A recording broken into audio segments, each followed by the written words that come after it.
قال رب إني دعوت قومي ليلا ونهارا فلم يزدهم دعائي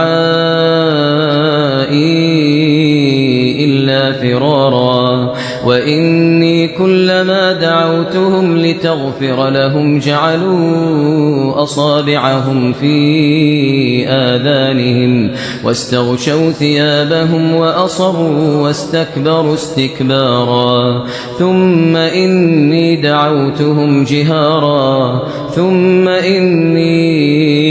أعلنت لهم وأسررت لهم إسرارا فقلت استغفروا ربكم إنه كان غفارا يرسل السماء عليكم مدرارا ويمددكم بأموال وبنين ويجعل